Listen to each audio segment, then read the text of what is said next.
আরে আমার কাছে সেই মজা লাগতেছে। আরে গুনগুন এগুলো কি খাইতেছে? ওরা তো কোনোভাবেই বুঝতে দেওয়া যাবে না যে আমি মানুষ। আমি এক কাজ করি, ম্যাজিক পাউডার দিয়ে ওর মতো ভূত সেজে যাই। এই তো ম্যাজিক পাউডার, তাড়াতাড়ি কাজটা সেরে ফেলি। এই তো আমি দেখতে পুরো ভূতের মতো হয়ে গেছি। আরে গুনগুন, বুঝলাম না তুমি এগুলো কি খাইতেছো? আরে ডলি শোন, অনেকদিন পরে মানুষের হাত পা খাইতেছি, তুই খাইবি না কি? খাইলে এই জেনে। না না, আমি তো এই মাত্র খেয়ে এসেছি। তো ভূতুরে বাচ্চারা, আমি শুনছি আমাদের এই ভূতের স্কুলে নাকি একটা মানুষের বাচ্চা ঢুকে গেছে, আর ওই মানুষের বাচ্চাটাকেই খুঁজে বের করতে আমি এখানে আইছি। ওকে যদি আমি কোনোভাবে খুঁজে পেয়ে যাই তাহলে তো ওকে আমি কাঁচা চিবিয়ে খেয়ে ফেলবো।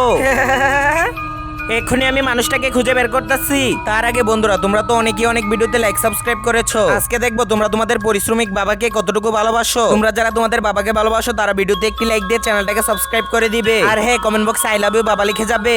এই মেয়ে তুই দাঁড়া, তোর হাতটা দে। আরে তুই তো ভূতি, তুই বস। এই মেয়ে এখন তুই দাঁড়া, এখন আমি তোকে পরীক্ষা করব।